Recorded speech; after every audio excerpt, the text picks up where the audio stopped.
할렐루야. 찬송 492장입니다. 492.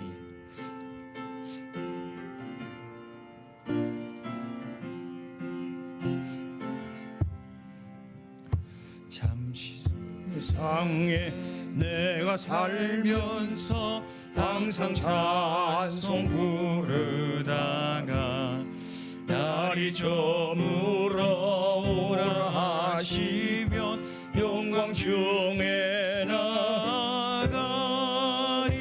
열린 천국문 내가 들어가 세상 짐을 내려놓고 빛난 면류관 받아 쓰고서 주와 함께 길이 살리.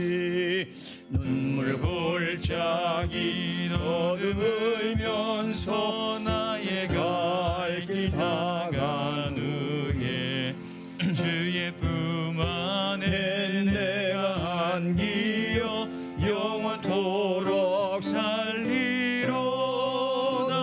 열린 천국문 내가 들어가 세상 짐을 내려놓고 빛난 면류관 받아 쓰고서 주와 함께 길이 살리.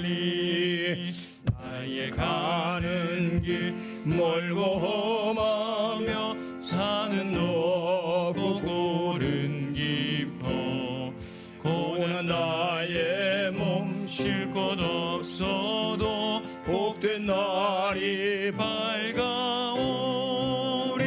열린 천국문 내가 들어가 세상 짐을 내려놓고 빛난 면류관 받아 쓰고서 주와 함께 길이 살리.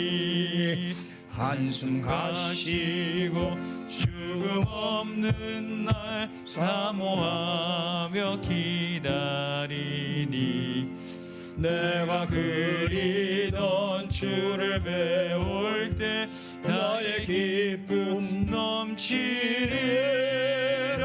열린 천국문 내가 들어가 세상 짐을 내려놓고 빛난 면류관 받아 쓰고서 주와 함께 길이 살리. 아멘. 전능하사 천지를 만드신 하나님 아버지를 내가 믿사오며 그 외아들 우리 주 예수 그리스도를 믿사오니 이는 성령으로 잉태하사 동정녀 마리아에게 나시고 본디오 빌라도에게 고난을 받으사 십자가에 못 박혀 죽으시고 장사한 지 사흘 만에 죽은 자 가운데서 다시 살아나시며 하늘에 오르사 전능하신 하나님 우편에 앉아 계시다가 저리로서 산자와 죽은 자를 심판하러 오시리라. 성령을 믿사오며 거룩한 공회와 성도가 서로 교통하는 것과 죄를 사하여 주시는 것과 몸이 다시 사는 것과 영원히 사는 것을 믿사옵나이다. 아멘. 야고보서 오늘 4장입니다. 4장 다 보겠습니다. 너희 중에 싸움이 어디로부터 다툼이 어디로부터 나느냐? 너희 지체 중에서 싸우는 정욕으로부터 나는 것이 아니냐? 너희는 욕심을 내어도 얻지 못하여 살인하며 시기하여도 능히 취하지 못함으로 다투고 싸우는도다. 너희가 얻지 못함은 구하지 아니하기 때문이요 구하여도 받지 못함은 정욕으로 쓰려고 잘못 구하기 때문이라. 가늠한 여인들아, 세상과 벗된 것이 하나님과 원수됨을 알지 못하느냐? 그런즉 누구든지 세상과 벗이 되고자 하는 자는 스스로 하나님과 원수되는 것이니라. 너희는 하나님이 우리 속에 거하게 하신 성령이 시기하기까지 사모한다 하신 말씀을 헛된 줄로 생각하느냐?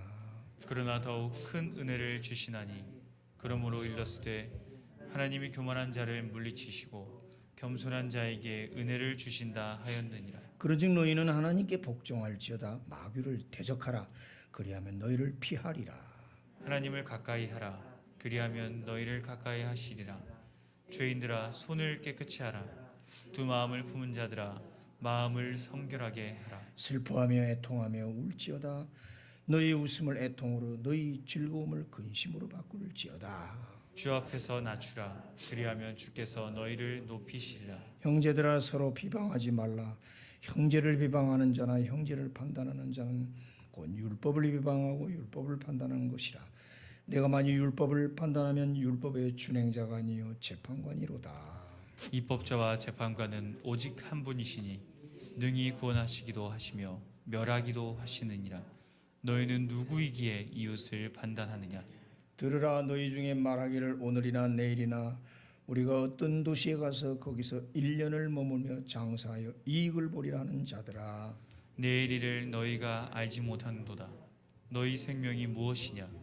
너희는 잠깐 보이다가 없어지는 안개니라. 너희가 도리어 말하기를 주의 뜻이면 우리가 살기도 하고 이것이나 저것을 하리라 할 것이거늘 이제도 너희가 허탄한 자랑을 하니 그러한 자랑은 다 악한 것이라. 계속 그러므로 사람이 선을 행할 줄 알고도 행하지 아니하면 죄니라. 아멘. 참 구구절절이 참 가슴이 와닿습니다.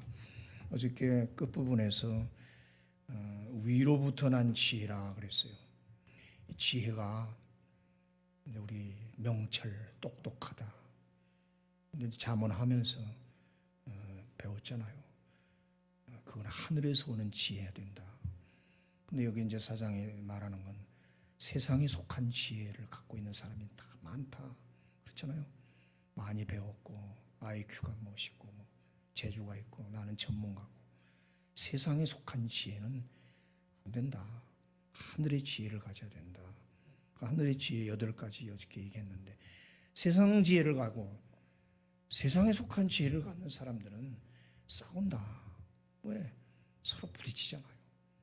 하늘의 지혜를 받은 사람은 화평하고 성결하고 불쌍히 여기고 항상 남 위주로 살고 자기 똑똑한 걸 드러내지 않고 항상 나는 부족하다고 남의 얘기 듣고 이런데 세상 지혜, 세상 명철, 세상 똑똑함을 가진 사람들은 못 보는 거예요. 나보다 남이 더 나은 거를 자꾸 갈군단 말이에요. 그렇게 돼요. 나보다 전 더 나은 거, 똑똑한 거 못 봐요. 내가 더 똑똑하고 말도 이겨야 되고 실력도 그렇고 그러니까 자꾸 거기서 다툼과 싸움이 일어난다. 그러니까 거기에 당연히 정욕, 욕심이 있는 거죠. 지식도 욕심이죠. 돈만 갖는 게 욕심이 아니란 말이에요. 모든 거 보면 다 더 나았고 저 사람보다 내가 더 나으려고 하는 욕심으로 자꾸 하다 보니까 다투고 싸우고 심지어는 사람도 죽인다. 야, 이거 무섭단 말이에요. 세상에 속한 지혜를 가지면 안 된다. 자, 그러고 너희가 그러고 하나님 앞에 구하여도 얻지 못하고 또 구하지도 않고 또 기껏 구한다 해도 정력으로 구하고 있다. 자기 욕심을 따라 구하고 있다. 그럼 오늘 또 한번 더 점검해 봅시다. 내 기도가 정말 내 유익이구나, 내 먹고 잘 살려고 하는 그런 기도인가? 그럼 하나님을 우상으로 만드는 거예요. 세상 신 섬기는 사람들 보면 이렇게 우상을 만들어 놓고 민나 비나이다, 비나이다, 취직시켜 주십시오. 뭐 어떻게 해주십시오. 맨날 그러잖아요. 부자 되게 해주세요. 그게 세상 사람들이 우상 앞에 하는 건데 하나님 앞에 우리도 똑같이 그런 식으로 기도한다면 하나님을 우상으로 만드는 거예요. 하나님의 우상 아니죠. 하나님은 인격적 하나님, 살아계신 하나님이고 엄격하고 그렇죠. 선과 악을 판단하시는 분이고 세상 우상 섬기는 사람 무슨 그런 도덕적 판단해요? 그런 거 아무 관계 없어. 그냥 가서 막 1000번이고 막 100일 기도하고 비는 거 많이 빌면은 된다고 생각하는 게 세상 사람 개념이지. 거기 무슨 선과 악과 진리와 비진리 그런 게 무슨 의미가 없어요. 그런 사람들 그냥 많이 하면 된다니까 막 1000배 막 1000배가 뭐 1만 배도 한다든가 대단해. 어떻게 그렇게 하는지. 삼보일배 세 발자국 가서 엎드리고 야, 너 대단해. 어떻게 이렇게 하는 거? 그래 나중에 뭐 무릎이 다 망가진다고.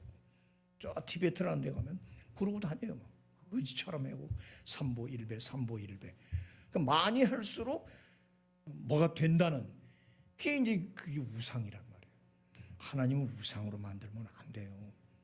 하나님 뜻이 무엇인가? 그러면서 하는 말이 너희가 세상과 벗하고 세상과 짝하면서 세상 방식, 세상 지혜로 살려고 하면 그건 하나님과 원수가 되는 것이다.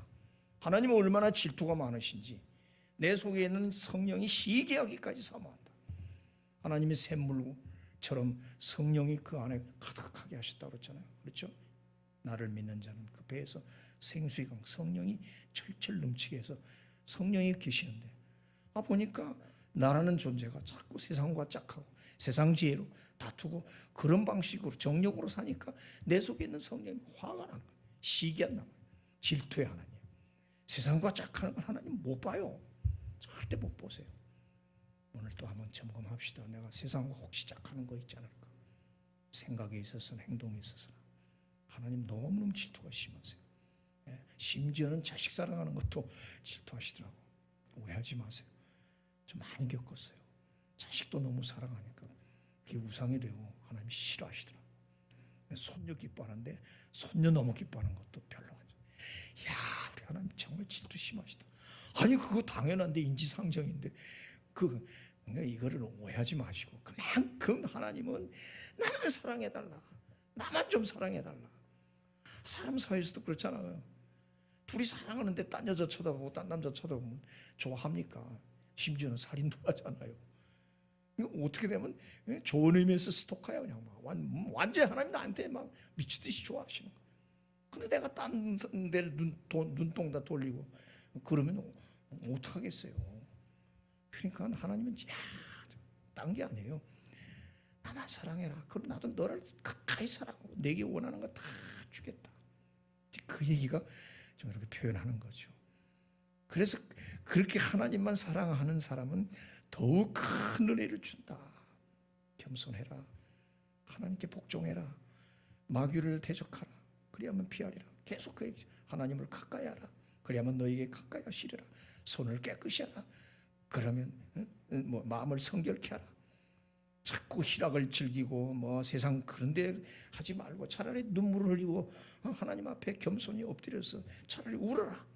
우는 게 낫단 말이에요. 눈물의 샘이 마른다는 우리에게 좋은 표현이 있잖아요. 눈물의 샘과 입에 우물이 있단 말이에요. 참, 이 눈물의 샘이 잘 나오면은 참 그 마음이나 모든 게 참 좋잖아요. 눈물이 메말라 버리면 사람 자체가 경직되고 메마르잖아요. 그렇죠? 확실히 그래요. 눈물이 많은 사람은 부드럽잖아요. 이 눈물 샘이 바로 그동안 설교해온 그 성령의 샘과 같다. 목에 우물, 깊은 우물이 있어요. 목에. 근데 이게 나올 때 이게 쓴물이 자꾸 나오잖아요. 진짜 샘물이 나와야 되는데 쓴물이 목으로부터 나온다. 양심의 샘과 이 이성의 우물이 우리 몸에도 있단 말이에요. 그렇죠. 그런데 내 속에서 좋은 물이 나와야 되는데 이 목을 통해서 왜 자꾸 악한 게 나오고 더러운 게 나오고 참 그렇단 말이에요. 이 말이라는 거 어저께 쭉 얘기했지만 그래서 오늘부터라도 10절에 주 앞에서 낮추라. 그리하면 주께서 너희를 높이시리라. 아멘. 겸손하게. 여러분들은 참 좋아요. 여성 성도님들은 참 눈물이 많아서 조금만 마음은 눈물이 팍 괴고 참 그래 부러워요. 저게 참 좋은 건데 우리 남자들은 잘 안 돼요. 젊을 때는 한참 막 그렇게 막 기도원 쫓아다니고 막 그럴 때는 나도 눈물을 달고 살았는데 교회 막 기도 시작하고 막 교회만 어디 들어가면 그냥 막 눈물이 나오는데 주체할 수가 없어요. 근데 이제 나이가 들어가고 자꾸 그러면서 메말라져요. 근데 여러분들은 참 좋아 그래요. 부러워요.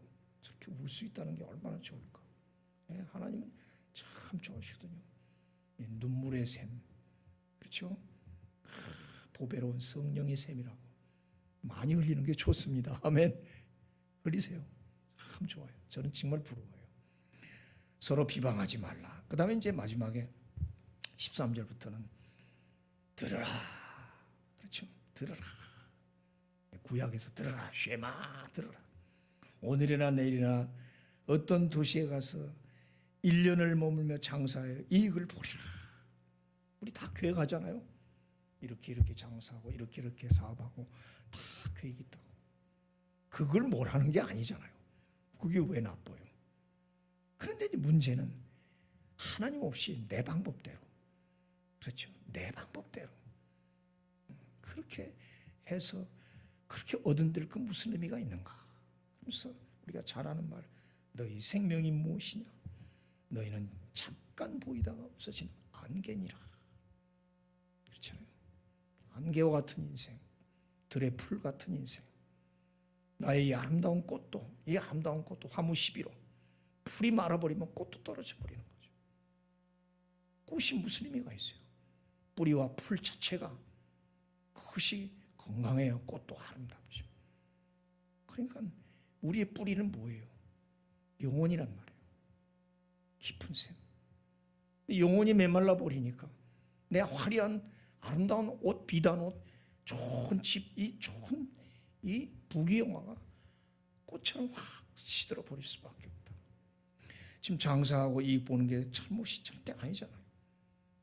말은 우리가 하나님의 뜻이면 살고 이것저것 하리라고 하는 생각만 가지 말고, 내가 이것이 하나님 뜻인가 아닌가, 내가 이것을 이익을 받아서 어떻게 하나님 앞에 사용될 수 있는가, 이런 거를 고민하고 내가 어디로 갈 것인가, 이 방향을 생각해요. 방향을 생각하죠. 어저께도 그 방향에 대한 얘기했잖아요. 배에 키, 그 다음에 말에 굴레를 씌우는, 지멋대로 방향을 가는 거예요. 내가 가야 할 방향을 정확히 갖고 그 다음에 하나님 뜻에 따라서 살고 이것도 하고 저것도 하고 하면 everything, 모든 것이 범사에 잘 되는 축복이 있다. 내가 방향을 잘못 틀고 하나님께 가야 할 방향을 하고 딴 데 가서 보세요. 장소는 안 나고 어디 간다는 말이 없고 이것도 하고 저것도 하리라. 주의 뜻이면 살고 이것도 하고 저, 그러니까 어떤 할 생각만, 방법론만 생각하지 내가 어디로 가서 어떤 방향을 갖는 생각을 안 하는 거예요. 교회로 오지 않고, 쉽게 말하면 교회 가지 않고 다른 데 가서 아무리 한들 무슨 의미가 있냐 말이죠. 교회라는 어떤 장소를 꼭 말한다기보다 하나님을 떠나서 아무리 이것저것 해봐야 안 된다. 그런 허탄한 자랑은 타악한 것이다. 결국은 뭐예요? 하나님을 가까이 하라. 그러면 내가 너희와 가까이 하리라. 됐잖아요. 만능의 하나님, 전지전능하신 모든 부귀영화, 우리 생명 주권을 가지신 하나님이 함께 하겠다는 거예요. 요셉 얘기에서 계속 우리 배웠잖아요. 하나님이 요셉과 함께 하심에. 그게 제일 중요한데, 이것도 하리라 저것도 하리라는 방법론 그 사업만 얘기했지 내가 어디로 가리라는 방향을 제대로 잡지 않았다. 장사해서 이익 남기는 것 정말 하나님 기뻐하시고. 우리 옛날에 개혁주의 신학자 둘이 있는데 루터하고 칼빈이었는데, 루터는 이 농경경제를 좋아하셨어요. 순수하게 땅을 파서 곡식이나 과일을 따가지고 그대로 바치니까 아주 순수해요. 근데 장사하는 거는 거짓말을 해야 되고 무슨 또 기계를 만지고 뭐 이런 하는 거는 좀 천하게 약간 그랬어요. 좀 캐톨릭 옛날 방식대로. 그래도 농업을 하는 건 아주 정결 깨끗하게 생각하고, 그 외에 장사하고 이런 건, 특히 장사하는 건 아주 거짓말하고 이러니까 그 돈을 헌금을 해도 좀 별로 그렇게 안 봤어요. 그러니까 이 장사하는 사람들이나 이런 사람들이 주눅이 들었어. 우리는 뭐 꼭 막 주인 같고 뭘 바쳐도 농업하는 과일하는 사람들만 좀 깨끗하고. 칼빈이라는 자가 딱 들어서는 아니다. 직업에 귀천없다. 하나님은 모든 곳에서 다 영광 받으신다. 공장을 하든지 장사를 하든지. 그다음 이제 그때 막 금융업이 발달해가지고 은행이 생기고 돈이 이제 돈 화폐 경제가 막 생기고. 그래서 금융을 하든지 장사를 하든지 어떤 산업이든지 열심히 하나님 뜻대로 최선을 다해서 해라. 그래서 그것은 남는 부의 쟁취는 그건 하나님의 축복이다. 축복이라고 했어요. 뭘 하든지 해서 도둑질하지 않는 이상은. 그리고 그걸 하나님께 영광을 돌려라. 이런 이제 칼빈이라는 사람은 영광 위주의 삶. 그런 어떤 직업을 가지고 뭐를 보이는 것 가지고 정결하니 불결하니 그렇게 따지지 않고. 그래서 이 루터라는 사람이 농경경제보다 칼빈은 그렇게 불어넣으니까 사람들이 이제 장사하는 사람들이 유권에 서게 되는, 하나님 기뻐하시는구나, 이거 절대 죄 아니구나, 더욱 열심히 장사하는. 그러니까 막 산업이 발달하는 거예요. 그래서 유럽의 산업이 발달하는 게 칼빈의 역할이 굉장히 좋은 거예요. 하나님의 말씀을 그렇게 해석해 주는 거예요. 자기 있는 곳에 최선을 다해서. 그래서 산업이 발달하잖아요. 영국의 산업이 발달하고 철도가 막 생기고 증기기관차가 나오고 금융업이 생기고 그러면서 막 프랑스 막 영국 산업이 발달해서 그때부터 막 근대화가 되는 거예요. 그렇게 해서 이 문화가 발달해서 경제가 막 활성화되잖아요. 역사도 그렇게 말한다고요. 연구를 해보면. 그러니까 지도자가 성경을 어떻게 해석해서 해주는 게 참 중요해요. 이제 그게 대표적인 도시가 스위스 제네바예요. 그래서 그러니까 막 연구를 하는 거예요. 연구 막. 그래서 시계 만들고 롤렉스, 오메가, 금, 기술자도 하나님이 기뻐하신다. 그래서 알다시피 최고의 시대 아니에요. 제네바의 스위스에서 나오는 최고 아닙니까? 그러니까 다 그런 각자 방면에서 최선을 다하니까 막 발전하는 거예요. 지금까지도 스위스는 얼마나 잘 살아요. 세계 돈은 다 스위스에 들어간. 그렇죠, 알죠? 그럼 비밀로 해버리기 때문에 뭐 얼마가 누군지도 모른다고. 그거 묻어놓고 죽어버리니까 또 그냥 그건 스위스 거예요. 우리나라도 뭐 독재자들 못된 것들 스위스에다가 다 비밀 해놨다고 그러죠. 스위스는 어마어마한 세계 돈을 다 갖고 있어요. 그렇게 무슨 돈이 더럽다, 이것은 더럽다, 이거 그렇게 따지지 않고 자기 하나님 주신 달란트대로 최선을 다해서 부를 창출하고, 그런 부는 축복이다. 그 다음에 이제 그거를 어떻게 사용하느냐는 이 영광 위주의 삶이 이제 그게 이제 제일 문제죠. 그러니까 여러분들 뭘 하십니까? 최선을 다하시기 바랍니다. 부를 창출하십시오. 아멘? 부를 못 창출하면 그건 게으른 거예요. 성경적인 게 아닌 거예요. 이거 참 놀라운 해석이에요. 이렇게 말하면 교회는 뭐 성경 마냐고 예수 잘 믿으면 뭐 맨날 가난하고 이렇게 뭐 그런 건 그건 아니 영적인 면을 표현한 영적을 하기 위해서 그런 걸 너무 정욕을 죽이고 그런데 너무 하지 말고, 오늘 그 얘기 아니에요. 그런데 자꾸 치우치니까 영이 마르고 부귀영화만 찾으니까 하나님을 떠나고 그러니까 그런 걸 절제하라는 의미에서 하는 거지. 그 부추구 부창출은 굉장한 축복이라는 거지. 그러니까 칼빈의 말대로 하면 부자 되세요. 맞습니다. 예수 믿는 사람이 부자 돼야 돼. 잘 돼야 돼요. 꼭 돈을 말하는 거예요. 명예든지 출세든지 건강이든 모든 게 잘 돼야 돼. 그래서 이 개혁주의 원리는 하나님 주신 뜻대로 세차게 밀고 나가라. 큰 강물처럼 홍수처럼 밀고 나가서 마음 놓고 부를 누리라는 거죠. 아멘. 아멘. 가난한 거 하나님 뜻 아닙니다. 그거는 영적인 의미에서 어떤 비교적인 의미에서 한 얘기예요. 왜 못 살아요? 미안합니다. 그것이 하나님이 어느 곳에서는 최선을 다하는. 그리고 이제 거기서 이제 차이는 있겠지 아무래도. 그럼 자기 만족으로 또 사는 거죠. 어떤 것이 부자고 어떤 것이 가난한 거예요. 아무 의미 없잖아요. 지금 많은 사람들 보잖아요. 그 많은 재산 무슨 의미가 있어요? 아무 의미가 없잖아요. 그때다 만개와 같단 말이에요. 그러나 자그마한 거라도 내게 주신 거 행복을 누리고 살면 크게 축복이고, 그거는 이제 비교로 될 수 있는 게 아니라 자기 만족, 하나님 앞에서 만족으로 살아가는 거죠. 어쨌든 오늘 마지막 부분에서 정말 하나님의 뜻대로, 그렇잖아요. 너희가 주의 뜻이면 살기도 하고 이것이나 저것을 하리라 생각. 그거보다 더 중요한 건 내가 어디로 갈 것인가. 삶의 목적을 분명히 부터 하자. 목적을 분명히 하고 방법이 나와야지. 지금 방법만 얘기하잖아 지금. 그렇죠? 내 삶의 목적이 뭐고, 목표가 정해졌으면 그 방향이 딱 정해지는 거 아닙니까? 그 목표 방향도 안 정해놓고 이거 할까 저거 할까 이런 방법론만 하면 뭐 아무 의미 없는 거야. 그렇게 해서 부를 창출해봐야 허탄한 자랑, 그 자랑은 악한이라고 그랬잖아. 악한. 거기서 다툼이라는 거. 그 때문에 선을 행할 줄 알고도 행하지 않으면 죄니라. 뭐예요? 하나님이 원하시는 길, 하나님이 원하시는 것 하지 아니하면 죄다. 결론은 그렇게 나오죠. 그러니까 하나님의 뜻, 하나님을 가까이 하라. 하나님을 가까이 하라. 마귀를 대적하라. 손을 깨끗이 하라. 주 앞에서 낮춰라. 계속 지금 명령으로 몇 가지 얘기했습니다. 오늘 또 한번 깊이 또 하루 종일 이 말씀 생각하면서 좀 하나님 가까이 합시다. 아멘.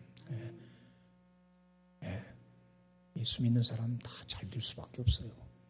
그건 원칙이에요. 근데 왜 안 되느냐? 뭔가 잘못 방향을 잡고 있는 거죠. 그렇죠? 잘못 가고 있단 말이에요. 참 안타까워요. 코로나 시대 또 지나가면서 참 마음이 아파요. 사람들이 자꾸 이제 게을러지고 그러다 보니까 마음이 떠나고 하나님 떠나고 하나님 떠나니까 또 교회도 떠나고 막 참 큰일 났어요. 하나님 어떡하시려고 이렇게 1000명이 또 넘어가서 확진자가 참 모르겠어요. 정신 바짝 차리고 신앙 지켜야 됩니다. 이게 말세일 수도 있지 몰라요. 지구 환경은 자꾸 나빠져서 30년도 못 가게 생겼어. 지구가. 그러니까 이런 부정적인 것이 우리 꽉 차 있다고. 흉한 소문. 지금 그런 현실. 어떻게 이 신앙을 내가 붙잡고 마지막 남는 자가 돼서 정말 주님이 지금이나 내일이라 오신다면 내가 자신 있게 세마포 입고 하늘나라 들어갈 것인가. 이런 최후까지라도 생각하면서 우리가 살아야 돼요. 그렇잖아요 지금. 자꾸 잠자고 졸고 성경 말씀대로 점점 멀어져 가잖아요. 많아져 뭐 그 뒤는. 어떡할 거야 그래가지고. 그런 거 뭐 있는 재산 무슨 의미가 있습니까? 그러나 우리 하나님이 빌그림 식구들은 나 지켜줄 줄 믿습니다.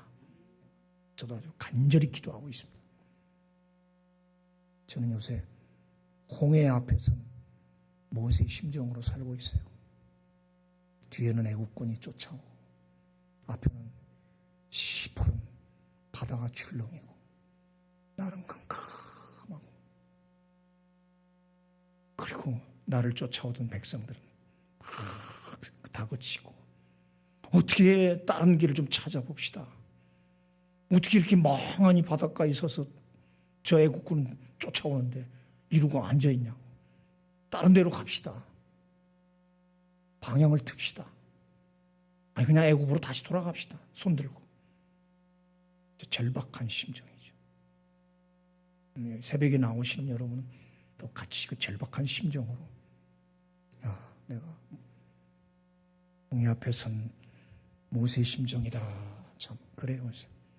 여러 가지 의미에 끝까지 우리 뭉쳐서 믿고 기다립시다. 홍해가 갈라집니다. 아멘. 갈라집니다. 상상도 못한 일입니다. 상상도 못한 일이에요. 그 바다가 갈라질 줄 누가 알았어. 그런 기적이 나타나길 축원합니다. 기도합시다. 아버지 그렇습니다. 잠언도 해왔고 이제 야고보서도 하고 갈수록 많은 걸 깨닫게 합니다. 너의 인생이 무엇이냐? 너의 생명이 무엇이냐? 잠깐 보이다가 없어지는 안개, 바람, 들의 풀의 꽃. 근데 사람들은 참 영원히 살 것처럼 뭐 나는 거기하고 관계없는 것처럼 남이 망하고 아프고 쓰러져도 그건 남의 일이고 참 사람은 다 그렇습니다. 한치 앞을 모르고 자기 인생에 이 변수가 있다는 것, 죽음이라는 큰 변수, 실패라는 큰 변수가 나에게도 있다는 그 사실을 전혀 모르고 갑니다. 그리고 교만하고 자랑하고 우리는 좀 깨이게 하옵소서. 그래서 우리는 오늘도 시퍼런 캄캄한 홍해가에 오늘 나와서 이렇게 하나님 앞에 빕니다. 교회 문제든지 가정의 문제든지 자식의 문제든지 사업의 문제든지 절박한 심정으로 섰습니다. 하나님, 그러나 우리는 믿습니다. 분명히 지팡이를 내밀어라. 내가 갈라주리라 하셨던 그 말씀 믿습니다. 오늘 그런 갈라지는 역사가 우리 식구들에게 있게 하옵소서. 필그림 교회 예배당에 있게 하옵소서. 우리 전사님, 권사님들 다 얼마나 이쁘게 가꾸고 쓸고 닦고 한 번도 이 집을 새 집이 이루어서 내 집이 아니라고 한 적이 없습니다. 열심히 쓸고 닦고 꽃 가꾸고 안팎으로 6년을 갖고 왔습니다. 그러면 이건 우리 집입니다. 그렇게 될 줄로 믿습니다. 하나님 주시옵소서. 저희들의 가정도 그렇게 주시옵소서. 세를 삽니까? 그것을 하나님이 바로 주인 되게 하옵소서. 모든 것에서 주인 되는 역사가 있게 하옵소서. 물론 가나안 땅 들어가기 전에 광야가 있었습니다.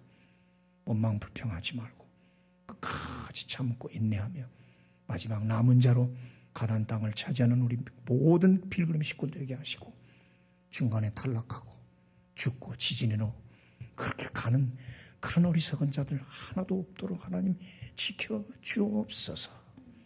코로나가 길어지니까 자꾸 졸고 자고 망가지는 모습 봅니다. 하나님 어찌하오리까? 어찌하오리까? 사람의 힘으로 될 수도 있는 것도 아니고 아버지 터널은 길지만 반드시 그 끝은 있는 줄 믿사오니 끝까지 잘 가슴 움켜쥐고 살아남게 하옵소서. 살아남게 하옵소서. 좋은 날 꼭 보게 하옵소서. 예수님의 이름으로 기도하옵나이다. 아멘. 하늘에 계신 우리 아버지여, 이름이 거룩히 여김을 받으시오. 나라여 마옵시며 뜻이 하늘에서 이룬 것 같이 땅에서도 이루어지이다. 오늘날 우리에게 일용할 양식을 주옵시고 우리가 우리에게 죄진 자를 사하여 준 것 같이 우리의 죄를 사하여 주옵시고 우리를 시험에 들게 하지 마옵시고 다만 대개 나라와 권세와 영광이 아버지께 영원히 있사옵나이다. 아멘. 아멘.